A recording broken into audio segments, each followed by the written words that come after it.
Hello all, welcome to my channel Parmi vlogs. నిజంగా విషం తింటున్నామా? లైవ్లోనే చూడండి, మీకే అర్థమవుతుంది.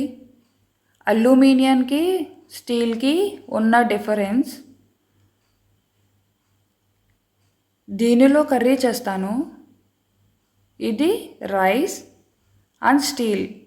ఇవి కడిగి పెట్టుకున్నవే.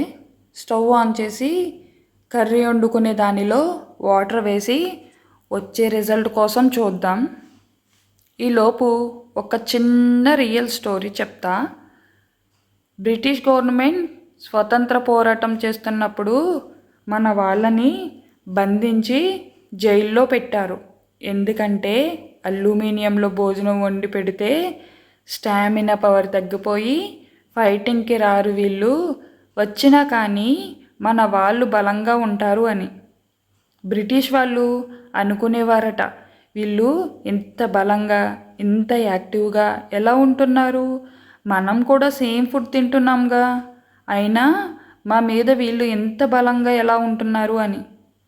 అందుకే జైల్లో పెట్టిన వాళ్ళకి అల్యూమినియం దానిలో వండి పెట్టేవారు. స్లో పాయిజన్ అయ్యి చనిపోతారు వాళ్ళని. అక్కడితో ఆ స్టోరీ క్లోజ్ అయింది, కానీ మనం మాత్రం ఇంకా చేంజ్ అవ్వలేదు. ఈ గిన్నెల్లో కూరలు వండినప్పుడు అల్యూమినియం ఉప్పు ఇంకా పులుపుతో రియాక్షన్ సలుపుతుంది. రిలీజ్ అయిన కెమికల్ కూరలో కలిసిపోతాయి. కొన్నప్పుడు నున్నగా ఉండే గిన్నెలు కెమికల్ రియాక్షన్ వల్ల చిన్న చిన్న గుంటలు ఏర్పడి గరుగ్గా మారుతాయి. వీటిని సబ్బు, పౌడర్, డిటర్జెంట్తో తోమినప్పుడు రంధ్రాలలోనే ఉండిపోతాయి. మళ్ళా అవే గిన్నెలో వండినప్పుడు ఈసారి అల్యూమినియం, డిటర్జెంట్ రెండు కూరల్లో కలుస్తాయి.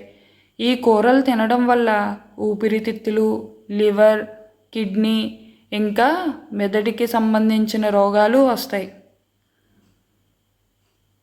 మట్టి పాత్రలైతే నెంబర్ 1 వాడుకుంటే మంచిది, కానీ మెయింటెనెన్స్ అయితే మనకి ఇబ్బందితో కూడుకున్న పనే. మ్యాక్సిమం అల్యూమినియంని అవాయిడ్ చేసి వీలైనంత మట్టికి స్టీల్ని యూస్ చేయండి. చూస్తున్నారు కదా వాటర్ కలర్ ఎలా చేంజ్ అవుతుందో, పేల్ ఎల్లో కలర్లా. ఇప్పుడు ఒక గ్లాస్లోకి తీసుకుందాం.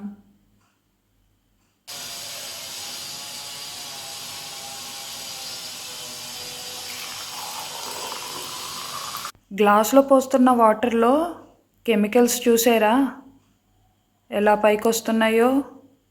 నెక్స్ట్ ప్రాసెస్కి వెళ్ళిపోదాం. రైస్ కుక్కర్లో వాటర్ పోసుకొని బాగా మరిగేంత వరకు ఉంచుకుందాం. ఈలోపు ఒక చిన్న స్టోరీ చెప్తా. మా నానమ్మ వాళ్ళైతే మట్టి పాత్రల్లో, రాగి పాత్రల్లో, ఇత్తడి పాత్రల్లో వండుకుని తినేవారట. వాళ్ళకున్న ఓపికలు బలాలు మనకెక్కడవండి. అందుకే మనం కూడా అల్యూమినియంని అవాయిడ్ చేసి కొంచెం మట్టి పాత్రల్లో, స్టీల్ వాటిల్లో తింటే ఆరోగ్యం హెల్తీగా, ఏ ప్రాబ్లమ్స్ ఏ ఇష్యూస్ లేకుండా ఉంటుంది. చూసారా వాటర్ ఎలా చేంజ్ అవుతుందో? రైస్ కుక్కర్ను కూడా ఒక లుక్ వేయండి, అలా ఎంత వైట్గా చేంజ్ అయిపోయిందో. ఈ వాటర్ని అయితే ఒక గ్లాస్లోకి తీసుకుని ఎలా చేంజ్ అయిందో చూసేద్దాం. స్టీల్ గిన్నెలో కూడా వాటర్ వేసుకుని బాగా మరిగేంత వరకు చూద్దాం, దీని రిజల్ట్ కూడా ఎలా వస్తుందో.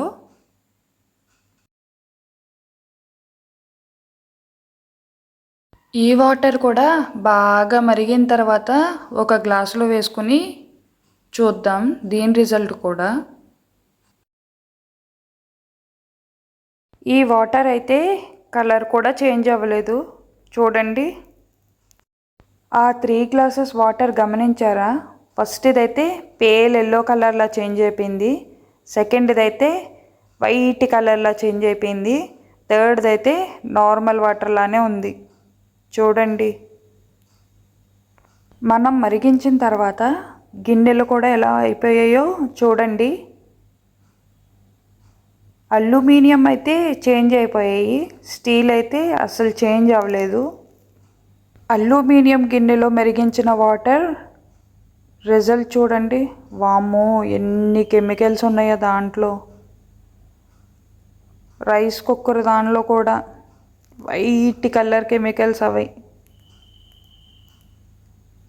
స్టీల్ దానిలో కాచుకున్న వాటర్ అయితే ఎంత క్లీన్గా ఉన్నాయో చూడండి, ప్యూర్ వాటర్. ఈ వీడియో మీకు నచ్చినట్లయితే లైక్ చేసి, షేర్ చేసి, సబ్స్క్రైబ్ చేయండి ఫర్ మీ వ్లాగ్స్.